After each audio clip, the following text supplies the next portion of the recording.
Welcome to Inside Grand Prix for the season finale.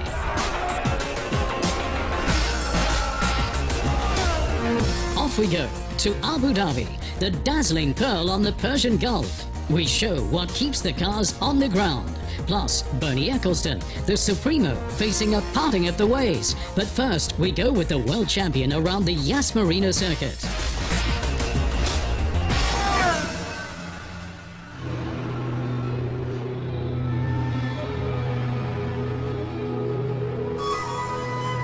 Abu Dhabi is just stunning.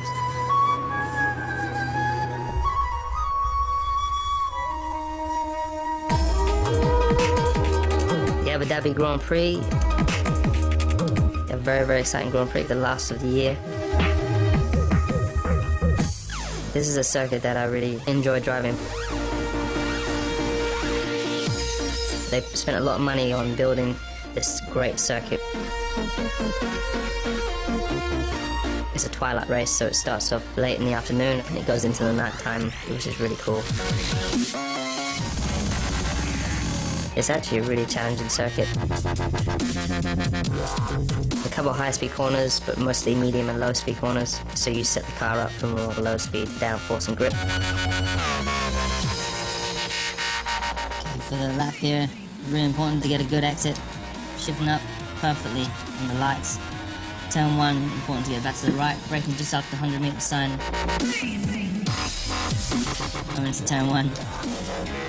Flat out up the hill through the real fast, tight, long right-hander. Last year was probably the most intense race of my entire life. It's a race where I didn't really sleep much through the weekend, just through kind of nerves and, you know, not knowing what was ahead. If Hamilton wins the Abu Dhabi Grand Prix, he'll draw level with Sebastian Vettel, who has 3 victories here. How competitive we'll be, if it will be a good weekend or not, we are about to find out. But that's the spice in the soup. That's why we're here, and that's the challenging bit, and that's what we like. So let's focus on practice first of all. Try to get into the groove, into the rhythm, which is important around this track, and then we go from there. I would say probably the most tricky and crucial part of the circuit would be turn 5, 6 and 7. Breaking through this little section and really having the confidence to attack. All the fans around there is very difficult. It's not easy to pick the right lines each time. You also got to look after your rear tyres when you're going through that section. Incidentally, after the race, Pirelli will be staying here to start testing for 2016. The tyres used in this hot race will be the soft and super soft tyres. Yeah, the temperatures are definitely one of the strongest factors in Abu Dhabi. A lot for the tyres. They seem to overheat very quickly, so to manage them is one of the challenges we face.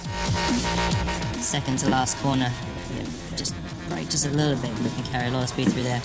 To the last one in 3rd gear or so, using all the runoff area in the AstroTurf and the exit. And that's a lap of the Yas Marina. I know it's a strong circuit for me, one that I very much enjoy, and all the British fans come out there, so it's like another home Grand Prix for me. Look forward to seeing everyone out there, and keep your fingers crossed for me.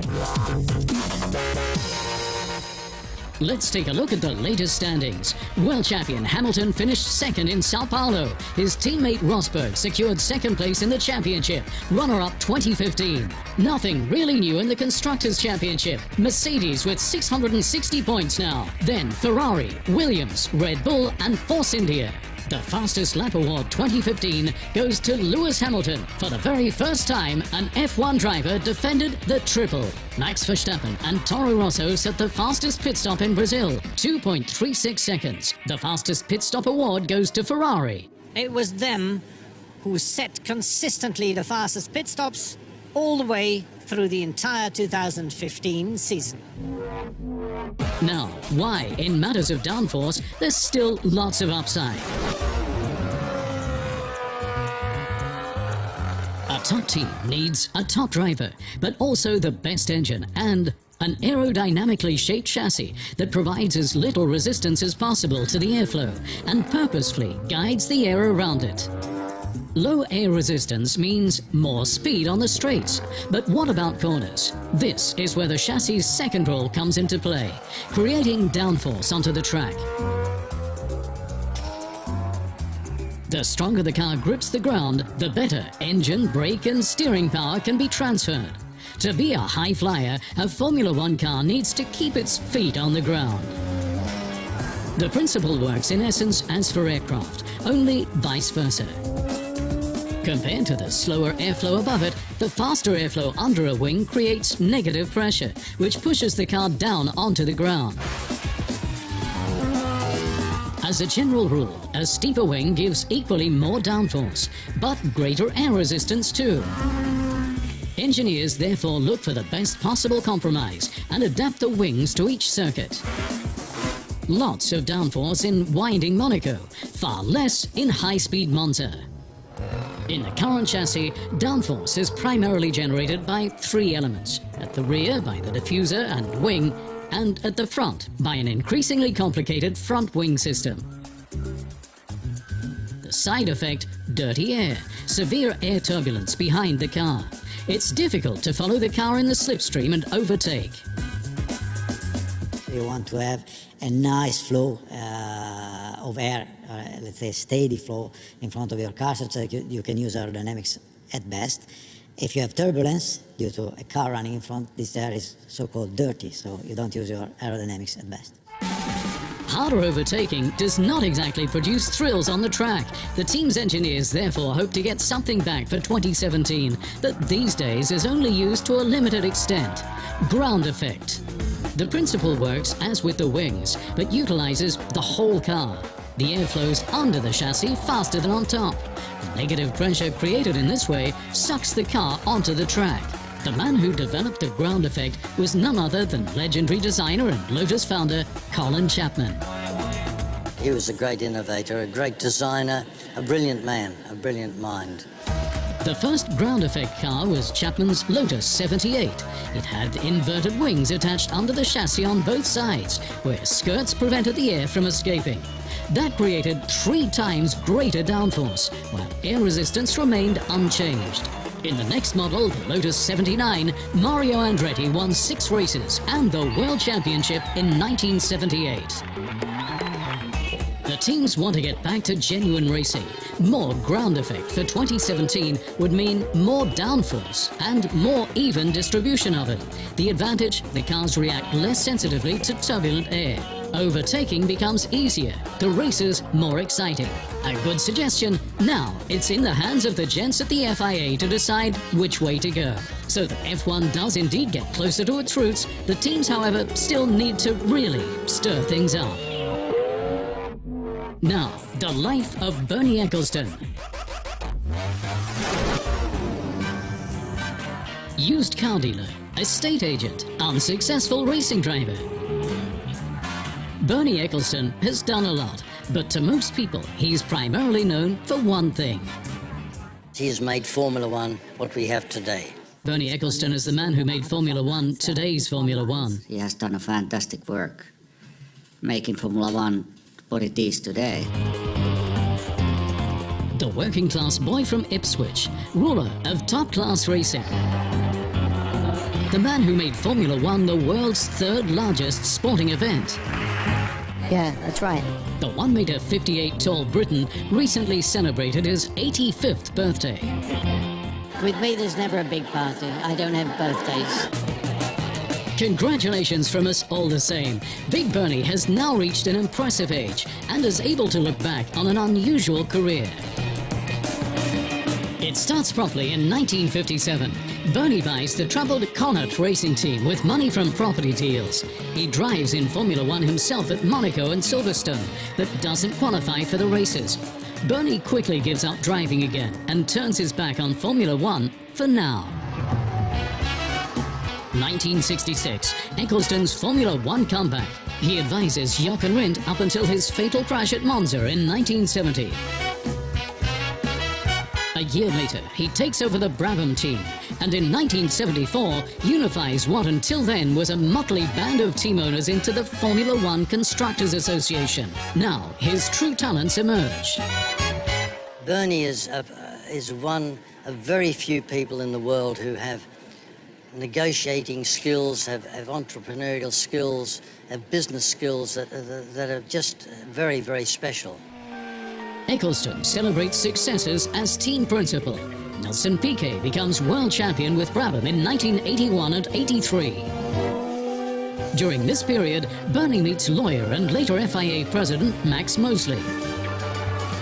Together, they form a powerful duo. They played 1-2s between each other, you know, and played the teams off against one another in order to achieve what they wanted. Usually their view of the big picture was, logically, better than that of the teams. In 1978, the duo achieved their greatest coup. Eccleston secures the Formula One TV rights for a bargain price.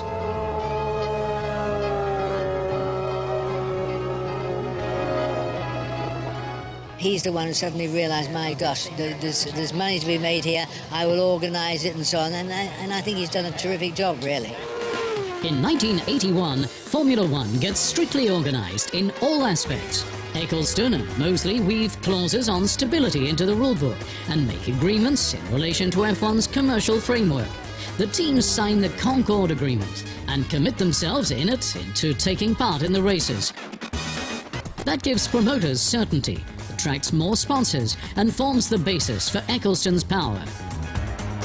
The little team boss becomes the big supremo, the sole ruler of Formula One, and business booms. His piece of the cake, 5.3% of the marketing rights.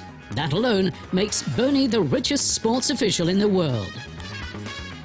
But I think for him it's less about the money in his own pocket. He's a gambler, a poker player. He's got a job to do and naturally wants to do it as well as possible, because by doing that he practically makes himself unsackable. By doing that, and through his links with business and politics, he runs a clean shop. No corruption problems as in other sports associations. A few weeks ago, a big surprise. Bernie talks of selling, and not just vaguely. And there has been a lot of interest, and I would say there's 3 at the moment parties that I'm surprised if one of them don't buy very shortly. So in what kind of time frame would you expect us to see a new owner in Formula One? This year. An interested party from the US, an unidentified party, and one from the rich desert state of Qatar. Times are changing, and also Bernie gets a little older. I was surprised about the voice I heard today. He was pretty much slower than I know him, so maybe he feels it's time to bring the baby further on. What Formula One post the Eccleston era will look like, nobody really knows.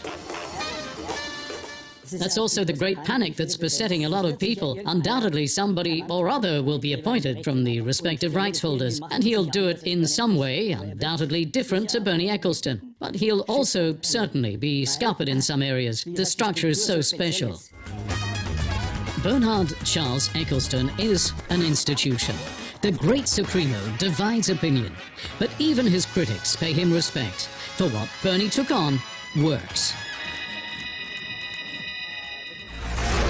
Welcome to the social net. Today, a fierce backlash, a hidden camera, and fun in the mud. Lewis Hamilton's greatest passion besides motor racing is probably cultivating his image. There too, he goes flat out. The 3 times world champion and his comparison with Michael Schumacher has the fans up in arms.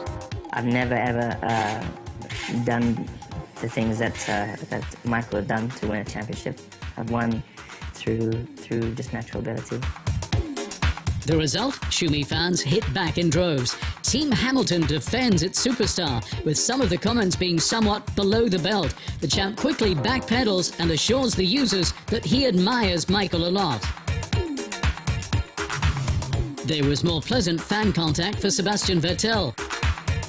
You just want quickly to fill up and suddenly your car's gone, and in front of you is Seb in person, complete with racing car.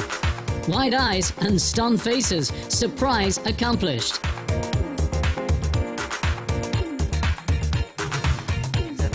A match made in heaven.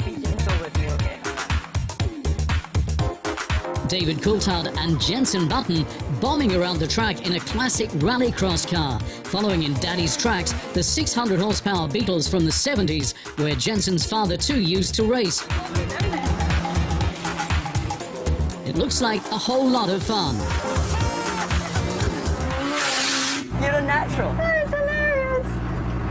hilarious. That's all from the social net. We'll keep you posted. A short break, then Silver lays down the law. Plus, the Red Pursuers, the Scuderia Ferrari. Don't go away.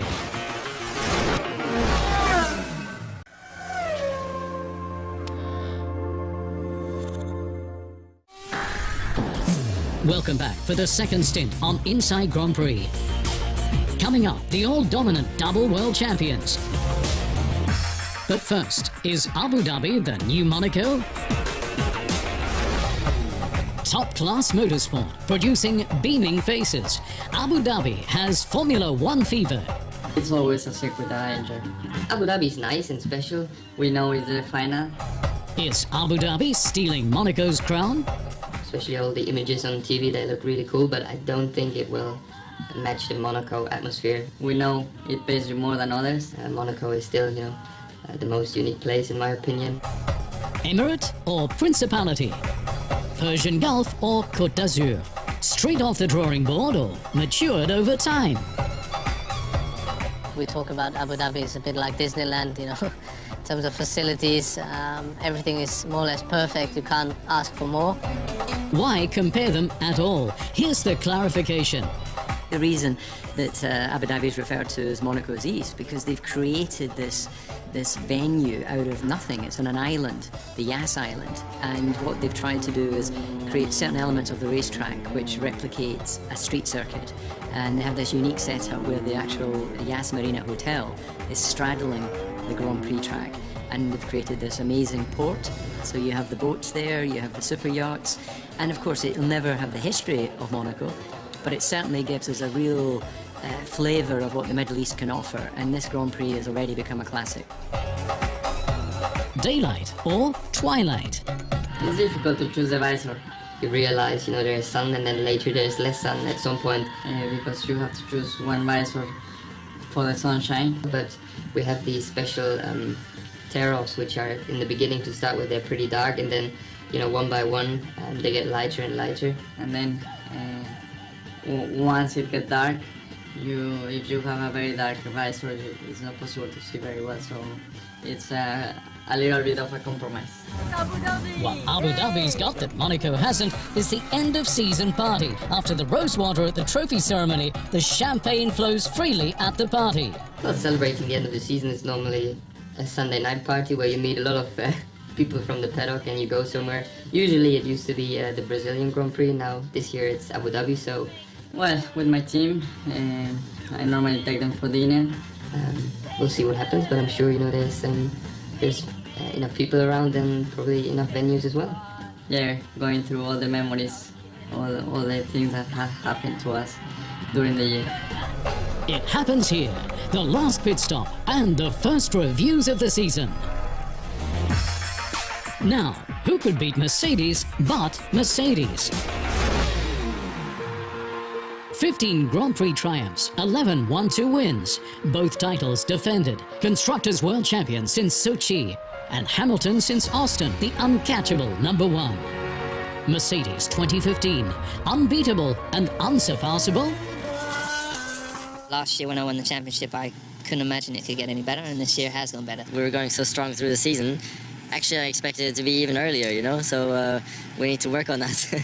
We need to do even better, because the last couple of races we didn't get the most out of it.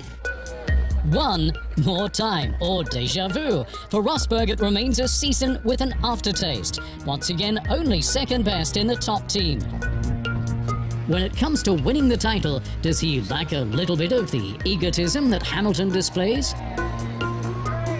At the start alone, Hamilton twice outmaneuvered Rosberg this season. Ich glaube auf keinen Fall, dass Nico... I don't think at all that Rosberg can be regarded per se as a number 2 compared to Hamilton. Nico Rosberg is ein Kämpfer. Nico Rosberg is a fighter, and to date in his career has always been able to set his own bar higher, and has also never looked totally out of place in comparison to any teammate.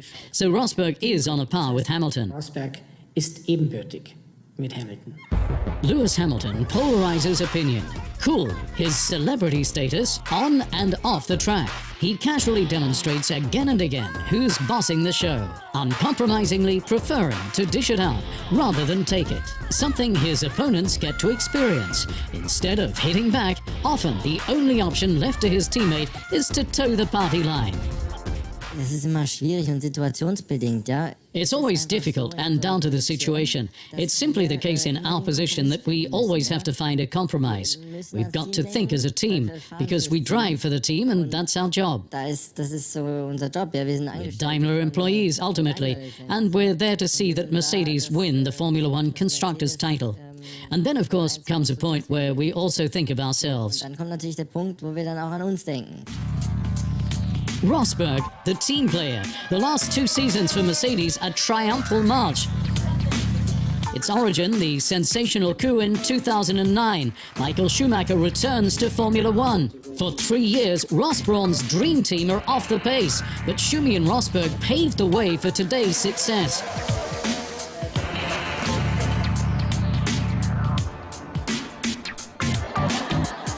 Formula boring, say some, mocking the current domination. Those behind it see it differently. Ja, langweilig insofern, dass wir eben ein dominantes Silberpfeil Mercedes-Werksteam haben. Yes, boring in as much as we have a dominant Silver Arrows Mercedes factory team. Einige Jahre. But that's been earned over time. I have to say, with years of hard work.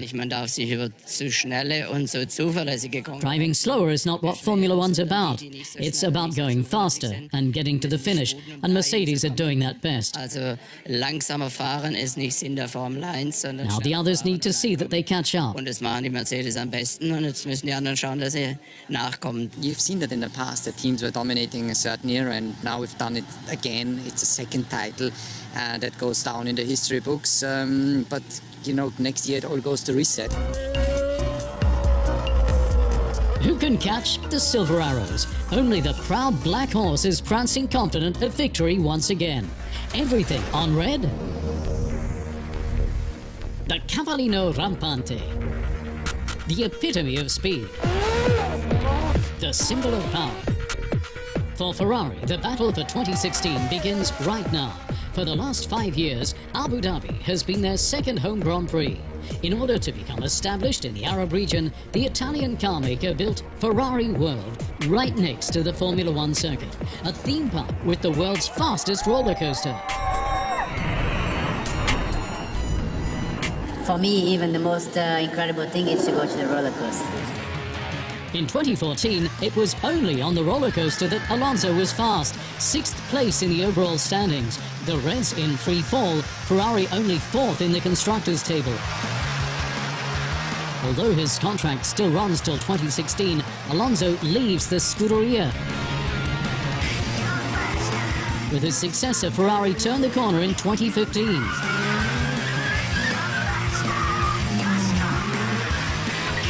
The 4-time world champion from Heppenheim looks impressive in red.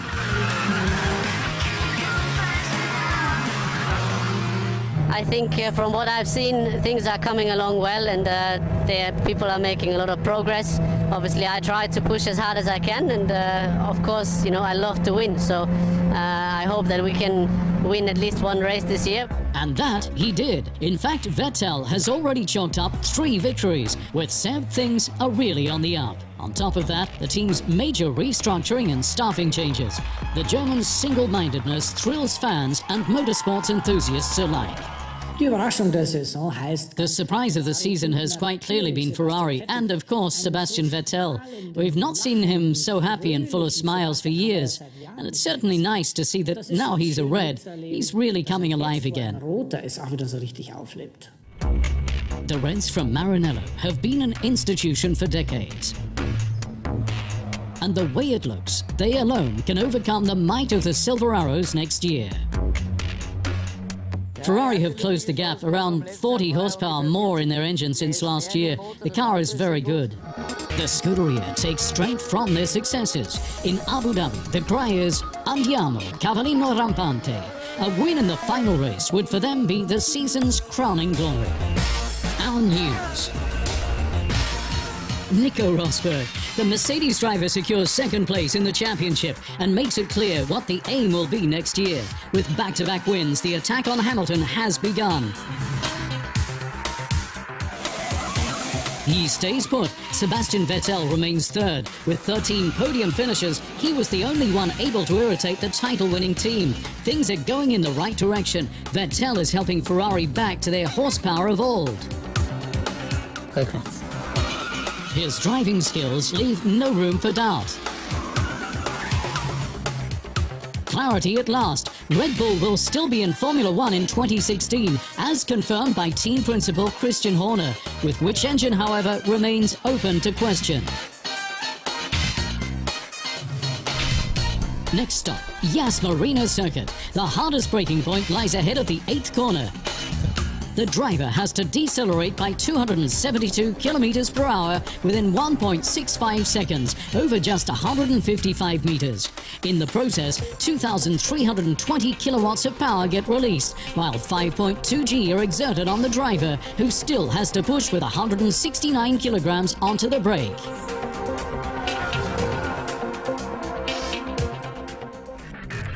Time now to say goodbye until our last edition of Inside Grand Prix this year. Then with the tops and flops of the season. But first, enjoy the season's grand finale in Abu Dhabi.